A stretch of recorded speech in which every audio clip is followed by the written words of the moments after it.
Hi friends, welcome back to our channel. ఈరోజు మనం discuss చేయబోయే టాపిక్ వచ్చేసి HDHMR board versus WPC board. HDHMR బోర్డుకి డబ్ల్యూపీసీ బోర్డుకి ఉన్న డిఫరెన్సెస్ తెలుసుకుందాం. అండ్ ఈ హెచ్డిహెచ్ఎంఆర్ బోర్డుని ఎక్కడ యూజ్ చేస్తారో, డబ్ల్యూపీసీని ఎక్కడ యూజ్ చేస్తారో తెలుసుకుందాం. ముందుగా మీరు మా ఛానల్కి ఫస్ట్ టైం వచ్చినట్లయితే సబ్స్క్రైబ్ చేసుకోండి. ఈ ఛానల్లో ఇంటీరియర్ డిజైన్ గురించి, ఇంటీరియర్ డిజైన్లో వాడే మెటీరియల్ గురించి, హోమ్ డెకరేటింగ్ ఐడియాస్ గురించి, లేటెస్ట్ కిచెన్ అప్లయన్సెస్ గురించి రెగ్యులర్గా వీడియోస్ చేయడం జరుగుతుంది. ఇప్పుడు హెచ్డిహెచ్ఎంఆర్కి డబ్ల్యూపీసీకి ఉన్న డిఫరెన్సెస్ తెలుసుకుందాం. ఫస్ట్ వచ్చేసి కంపోజిషన్. ముందుగా హెచ్డిహెచ్ఎంఆర్ గురించి. HDHMR stands for high density high moisture resistance. ఇది హార్డ్వుడ్ ఫైబర్స్ మరియు రెజిన్స్ కలిపి హై ప్రెషర్తో బాండింగ్ చేస్తారు. ఇది ఎండిఎఫ్ లేదా సాధారణ పార్టికల్ బోర్డు కంటే ఎక్కువ క్వాలిటీ కలిగి ఉంటుంది. హెచ్డిహెచ్ఎంఆర్ అనేది ఎండిఎఫ్కి అడ్వాన్స్డ్ ప్రొడక్ట్. దీనిని ఇంటీరియర్ వర్క్స్ కోసం స్పెషల్గా తయారు చేయడం జరుగుతుంది. WPC stands for wood plastic composite. ఇది వుడ్ ఫైబర్స్, ప్లాస్టిక్స్ మరియు రెజిన్ కలిపి తయారు చేస్తారు. ప్లాస్టిక్ అనేది వాటర్ని రెసిస్ట్ చేస్తుంది. ఈ వుడ్ ఫైబర్స్ వల్ల డబ్ల్యూపీసీ షీట్కి న్యాచురల్ లుక్ వస్తుంది. డబ్ల్యూపీసీ ప్లైవుడ్కి, ఎండిఎఫ్ బోర్డుకి ఆల్టర్నేట్ మెటీరియల్. వీటి మ్యానుఫ్యాక్చరింగ్ ప్రాసెస్ గురించి ఇంకా డీటెయిల్గా తెలుసుకోవాలంటే ప్రీవియస్ వీటి గురించి చేసిన వీడియోస్ లింక్స్ కింద డిస్క్రిప్షన్లో ఇవ్వడం జరుగుతుంది. ఎవరైనా చూడాలనుకుంటే వాటిని ఫాలో అవ్వండి. Second point, water resistant. HDHMR బోర్డుకి వాటర్ రెసిస్టెంట్ సామర్థ్యం కలిగి ఉంటుంది, కానీ పూర్తిగా వాటర్ ప్రూఫ్ కాదు. ఎక్కువ టైం వాటర్ అటాక్ అయితే దీని థిక్నెస్ ఇంక్రీజ్ అయ్యే ఛాన్సెస్ ఉంది, షీట్ పాడే ఛాన్సెస్ ఉన్నాయి. సో సర్ఫేస్ని ప్రాపర్గా పెయింట్తో కానీ, లామినేట్తో కానీ, వెనీర్తో కానీ కవర్ చేయవలసి ఉంటుంది. డబ్ల్యూపీసీ ఇది పూర్తిగా వాటర్ ప్రూఫ్ మరియు వాటర్ అటాకింగ్ వల్ల ఎలాంటి డ్యామేజ్ జరగదు.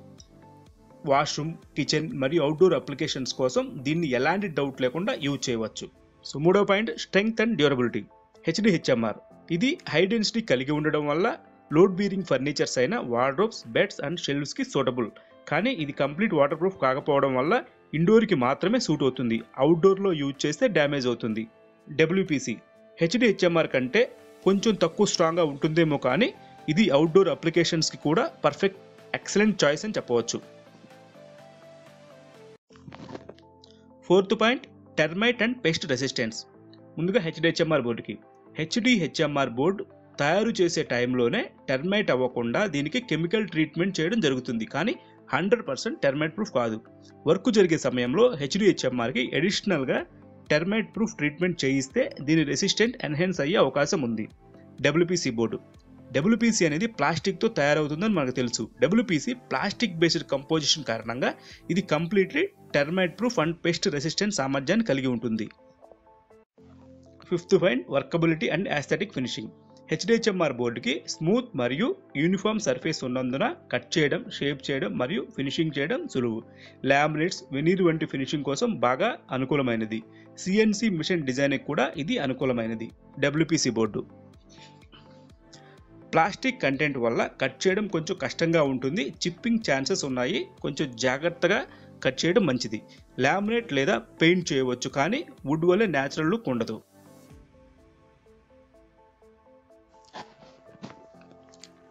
Next one, environmental impact.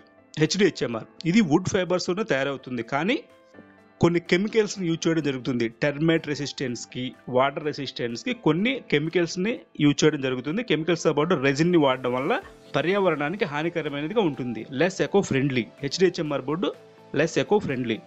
WPC recycled wood fibres మరియు ప్లాస్టిక్తో తయారవుతుంది. డబ్ల్యూపీసీ షీట్ని తయారు చేయడానికి ఎక్కువగా ప్లాస్టిక్ కంటెంట్ని యూజ్ చేస్తారు, కావున చెట్లను నరికే అవసరం ఉండదు. సో దీనిని ఎకో ఫ్రెండ్లీ మెటీరియల్గా చెప్పుకోవచ్చు. Next, cost. హెచ్డిహెచ్ఎంఆర్ డబ్ల్యూపీసీ కన్నా తక్కువ ప్రైస్లో వస్తుంది, కావున ఇండోర్ ఫర్నిచర్కి బెస్ట్ ఆప్షన్ అయ్యింది. డబ్ల్యూపీసీ హెచ్డిహెచ్ఎంఆర్ కన్నా ఎక్కువ ప్రైస్ ఉంటుంది, కానీ దీనికి ఉన్న water proof feature, termite proof సామర్థ్యం అండ్ ఇది ఎలాంటి వెదర్ కండిషన్స్కైనా సూటబుల్ అవుతుంది. దీనివల్ల కాస్ట్ ఎక్కువ అవుతుంది. Next one, applications. ఈ హెచ్డిహెచ్ఎంఆర్ బోర్డు డబ్ల్యూపీసీని ఎక్కడెక్కడ యూజ్ చేస్తే తెలుసుకుందాం. ముందుగా HDHMR primarily used for interior applications due to its strength and moderate moisture resistance, but not for areas with constant water exposure. Common uses include cabinets and wardrobes, furnitures like tables, beds and bookshelves, wall paneling, kitchen shutters. WPC. WPC highly versatile for both indoor and outdoor applications due to its waterproof and weather resistant properties. A go-to material for high moisture and outdoor environments. Common uses include outdoor decking, fencing and gates, wall cladding, garden furniture, bathroom and kitchen cabinets, and windows and doors. Summary of differences. First feature is material. HDHMR is engineered wood. WPC composite of wood and plastic. Moisture resistant. HDHMR అనేది moisture resistant సామర్థ్యాన్ని కలిగి ఉంటుంది కానీ 100% కాదు. WPC is fully waterproof. Next one termite resistance. HDHMR termite resist చేస్తుంది but not 100%. WPC is fully termite proof. Durability. HDHMR is stronger for indoor use. WPC is durable in wet and outdoor areas. Eco-friendliness. So HDHMR is less eco-friendly. WPC is more eco-friendly and recyclable also. Cost. HDHMR cheaper and WPC is more expensive. Applications. HDHMR indoor furniture cabinets లో తయారు చేసుకోవచ్చు and WPC అనేది outdoor decks, cladding, doors. So these are summary of differences.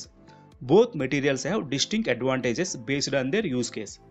Proper assessment of environmental conditions, budget and durability requirements can help in selecting the right material. So that's it for today.